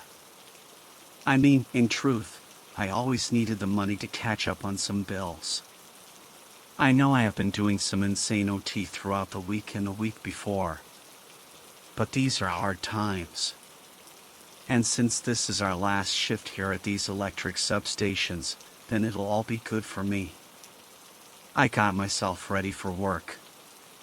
I took everything I needed, wore my concealable bulletproof vest that can stop 9mm rounds, and had a pocket that holds a 6x8 plate that can stop AK and AR rounds under a polo shirt.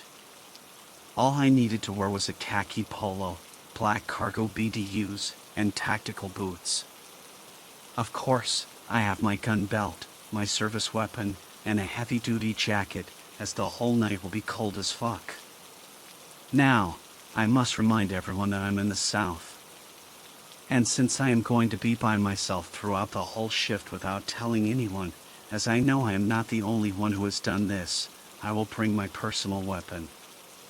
Now we have black bears, coyotes, and yes, even wild hogs as heavy as refrigerators out in this motherfucker. So I brought my 41 Hong Kong dollars semi-automatic back on the G3. Just for emergency situations and my Second Amendment right, but of course I can't use it while I'm at work, as I will get fired. I need the money. Now what everyone may think is that we redneck carry around ARs, which is understandable. But for me, I like the German design, ever since I was stationed in Germany during my days in the US Army. I just came to love all things German. With just 4 magazines put away in the case with my rifle, I headed out on my Dodge Dakota pickup with off-road tires. Yes, I am a redneck and proud of it. I use it for many purposes besides taking it to work. I stopped by a gas station to pick up some more food, just in case I needed batteries, hand sanitizer, some medication, and toilet paper. I believe there should be a united outhouse. But you have to be prepared. So I brought other necessities like food, some of my MRE, basically crackers, my canteen filled with water, and 2 water bottles. And I know I can't bring any alcohol to work. But fuck 'em.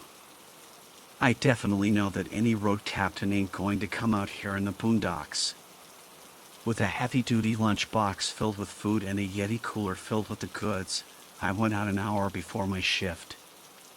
I relieved the officer who was there and was ready to go. Hey Carl. Hey Mike, how's the shift went? Not good, man. How's it? Did something happen here? Nah, man, I don't want to say it. You'll laugh. Come on, man, what is it? I have seen unusual things.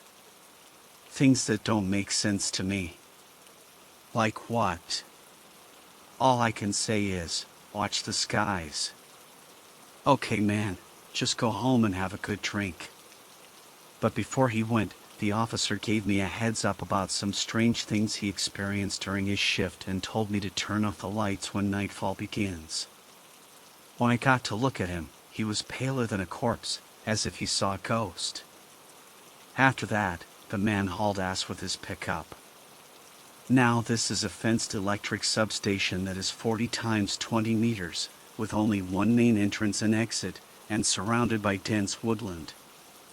Nothing but trees, bushes, and shrubs, and one dirt road that leads to the main highway, which is miles away, and power lines that connect to it. Our guardhouse is behind the main entrance. Now, behind our guardhouse, there was this outdoor canopy tent. Inside, there was a United ADA portable restroom and portable sink rental. Next were a water holding tank and a garbage tank. Mind you, we're out in the sticks. As I parked my truck next to the guardhouse, I believe no one should be coming literally behind the main entrance. Across from it was a large building consisting of 4 rooms, a switchgear station and operator room, a battery and DC supply room, a TV panel room, and a storage room. Right next to our guardhouse was a generator room. Though there were 2 other outhouses or portable restrooms, all the work has been done by the workers of this company. I closed the gate to the main entrance and went inside our guardhouse. Now this guardhouse of ours is 14 times 8 with all the basic requirements installed, like a desk with drawers, a fluorescent light, a phone jack, a desk, a computer, an air conditioner desk organizer tray, a filing cabinet and shelf, first aid kits, etc. With one main window with curtains and a door with a small window. Now I have my battery-powered Milwaukee fan and JWIN personal TV radio. The walls are decorated with a map of the state of Mississippi and layouts of the perimeter, sticky notes, and papers taped on them with information and data. But one paper had some strange information about what to do. Well, this was something recent that I hadn't seen before. Beware of the lights in the sky, it said. Now what kind of hogwash was that? Was that officer trying to pull my leg or what? I placed my cooler, lunchbox, and old army backpack down on the floor, clocked in the company's PDA, and wrote my name on the sign-in sheet. Man, there are lots of officers stationed here for 3 years and 10 months until we're replaced by another or renewed to come here. But it won't happen until mid-January.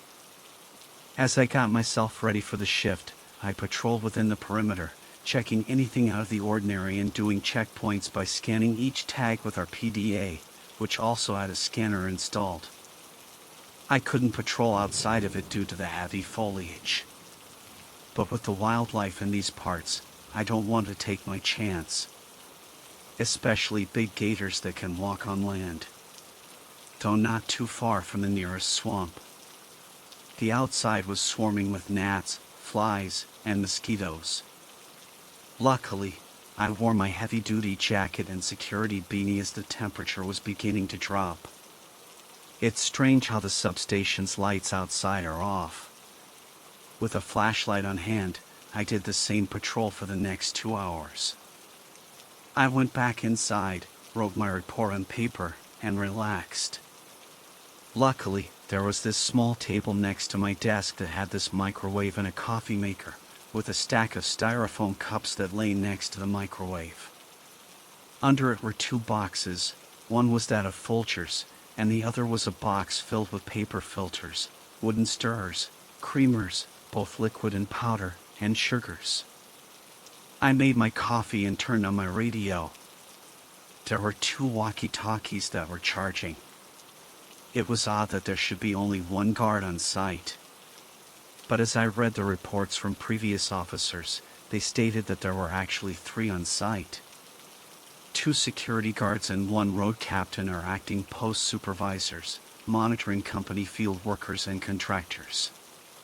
What's even more strange is that company employees who worked on the site report unknown events happening to them. There they witnessed unusual objects in the sky and heard strange, disembodied voices in the hours of the morning and afternoon. When it got to a point, they called in the police. Even the police began to see what everyone was seeing. One by one, they all became uneasy working over here, and soon our own security guards began having the same issues, but at night. At night, one of the guards reported witnessing unnatural occurrences. It's strange that my supervisor hasn't spoken to me about this. Now, there could be some explanation as to the modified drones that people are playing tricks on. But the more I read, the more I'm starting to believe every word that they're saying. And so I heeded the words from the officer that I was relieved of my duty and turned off the lights. Except for the lamp that was on top of the desk and that of the CCTV monitor that was looking at, showing the black and white live feed from the 6 cameras installed, for showing the outside and 2 from within the perimeter.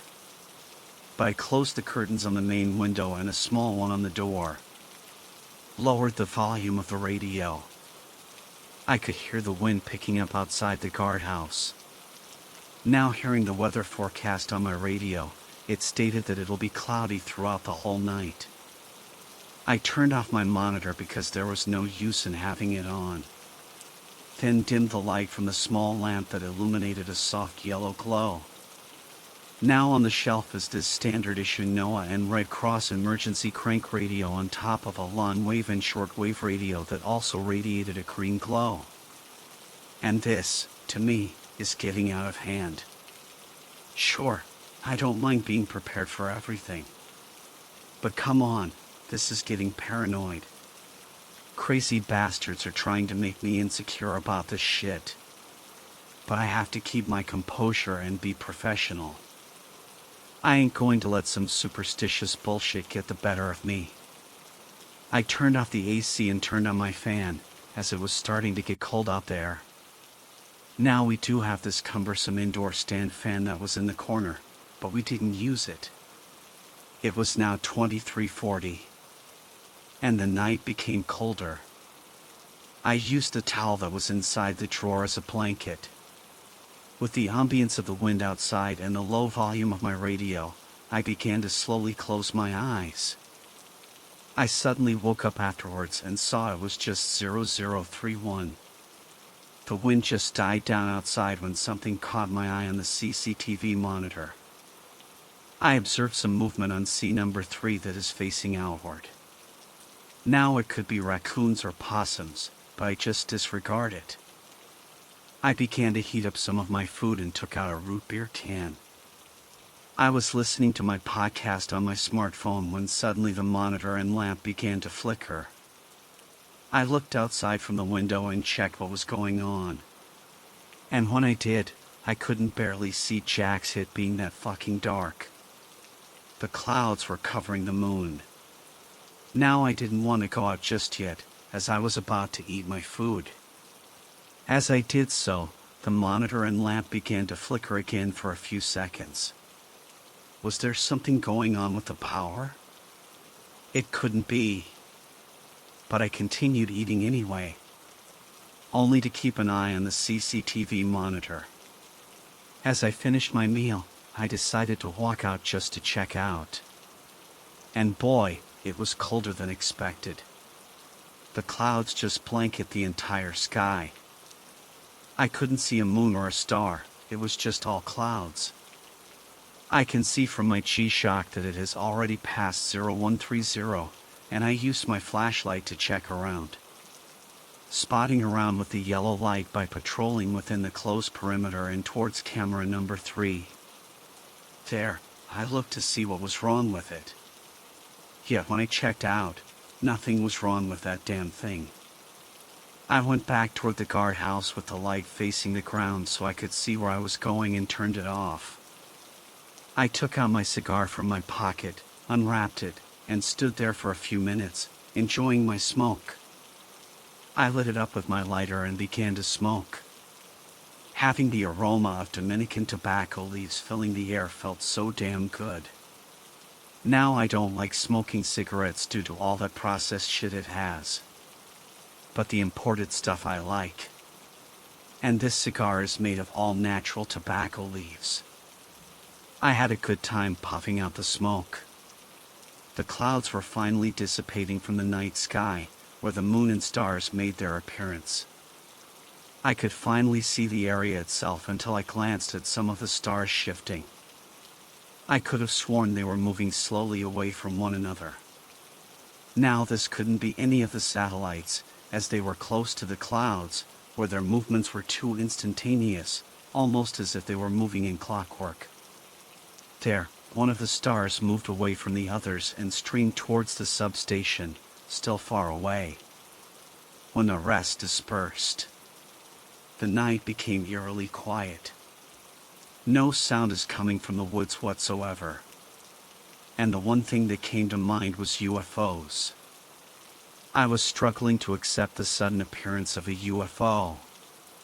Jesus Christ, either I am seeing things or is this the real deal?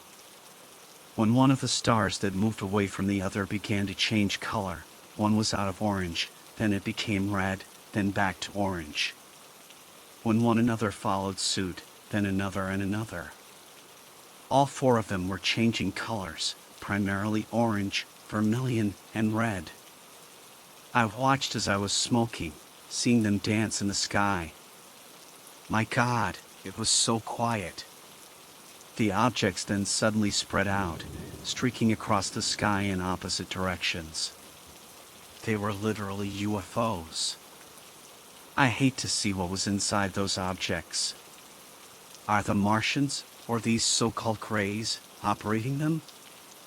Who knows, or maybe they are just drones. I think I just need to lay off the science fiction movies.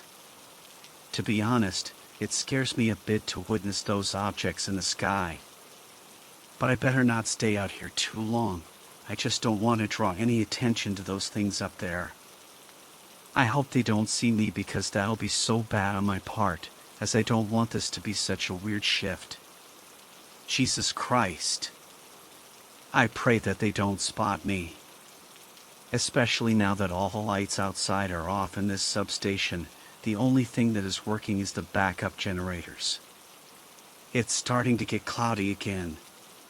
The winds are picking up strength, as it got chilly just now. I wanted my truck to take out my personal weapon and ammo. And I know that what I'm doing is illegal and wrong since I could get in trouble by using my personal weapon, especially one that is a rifle.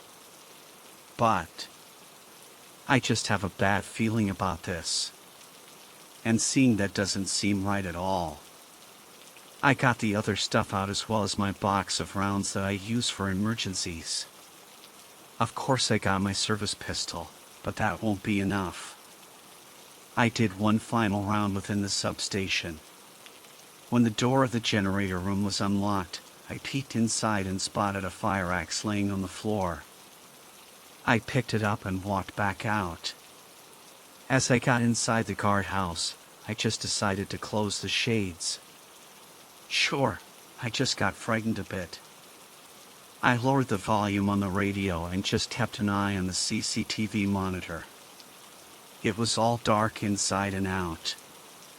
And the only thing that lit up inside the guardhouse was the green glow from the radio and the bluish-gray light emanating from the CCTV monitor. I looked at every panel on that screen. Luckily, those cameras are outside and have night vision, as I can see it clearly even in the cloudy sky. They could see the winds moving the branches. Until something dashed in between those trees, my eyes caught it, and again, it happened on scene number 3. Making out what seemed to be a hand with long fingers that was on the branches. And a large head seems to be moving back and forth behind the foliage. I don't know what it is, but it seems to be a tall figure hiding behind those trees and bushes. It began to get colder inside the guardhouse. I wrapped myself in a towel, with the coffee the only thing keeping me warm. Then again on C number 7 and on C number 10. All of the cameras are out. All except for C number 3, which is the only functional camera in this place. My eyes gazed at it with such suspense until my jaw dropped from what I'd seen. Emerging from the trees was the silhouette of a tall entity. I think if I close the camera, I can make a good outline of its figure. It was bald with oval-shaped eyes and long arms with a slender appearance. It had no nose and a small mouth. It was wearing some sort of dark uniform of some sort with some sort of breastplate. I had these strange markings, or what it seems to be similar to, I think hieroglyphs and cuneiforms. Yes, I think it could be that. I am no stranger to these things, ever since my deployment in Iraq ages ago. But as it stood there, observing the fence line, it spotted the camera. As it did so, it disappeared back into the bush. I can't believe my own eyes. Am I dreaming about this? Did I witness an actual extraterrestrial? When C number 3 finally gave out, it was all blank. Nothing is seen. The night was dark, as the only light there was the green glow from the radio. When the radio suddenly erupted with a loud volume, there was a mechanical tone that at first sounded like static until I came to realize it was just chatter. An unknown tongue has been speaking and communicating with another. There, I couldn't understand what they were saying. However, there was a third voice speaking, that of a deep, bellowing voice that I could tell sounded very angry. I didn't know what it was about until... "We are watching you. Come out and submit." I was flabbergasted by hearing that. This is some sort of joke? No. Doesn't it know that I am here? How does it know that? And how can they know that I am in here as the whole area is dark with all the lights off? Come out. Or we shall get you. I don't know who the hell this asshole is. But I ain't coming out. And if I do, I'll be packing up armed. And it is where streaks of light coming through the window blinds. I don't know what will happen next. Hell, I don't know what will even happen to me. This is what I do know. I'll fight, and I won't back down. 'Cause right now I am shitting bricks and shaking like a pig. That's fear for you. Only the good Lord could help me in this predicament. Was this it? My final moments in life, would I actually be abducted by these aliens? I must think something through fast before I regret not reacting. I must get the hell out of here. Until I stepped on something loose on the floor. Under the carpet was a hatch door. How I haven't noticed this before is beyond me. I must have been so lazy that I didn't pay much attention to this guardhouse. But why was it here in the beginning? Well, that's when I stopped and just went for it. It was a small tunnel that led outside of the substation. Probably used for emergencies in case the substation was either caught on fire or by criminals wanting to break in. And, come to think of it, not only is this substation out in the woods, but I have heard reports of militia groups being close to the area. But the last time I heard of them, some of them were apprehended by the FBI and state police, while others escaped. However, this tunnel looked old. But I had to get out before they noticed that I was no longer in the guardhouse. This tunnel wasn't even that short, as it led me straight to a shack in the woods. It was quiet, too quiet. I don't know where I am, so I had to climb up to this tree. I stayed perched in the tree, my eyes fixed on the substation below. The world around me was silent, except for the occasional rustle of leaves and the distant hooting of an owl. The air was thick with an unshakable sense of foreboding, and the darkness seemed to press in on me from all sides. After I had managed to escape the guardhouse just in time, the moment I entered the tunnel, a strange sensation washed over me, a feeling of being watched and hunted. I dared not look back as I crawled through the damp, earthy passage, the only sounds being my own ragged breaths and the muffled thud of my footsteps. Emerging into the woods, I had hoped for safety, but the eeriness of the place only intensified. The trees loomed like silent sentinels, their gnarled branches twisting into grotesque shapes against the night sky. Every shadow seemed to harbor unknown threats, and I couldn't shake the feeling that I was being pursued. Then came the noises, strange, otherworldly sounds that made my skin crawl. Unearthly whispers floated on the wind, and occasionally, I heard what seemed like footsteps but were not quite human. It was as if something was stalking me, just beyond the edge of my vision, playing a twisted game of cat and mouse.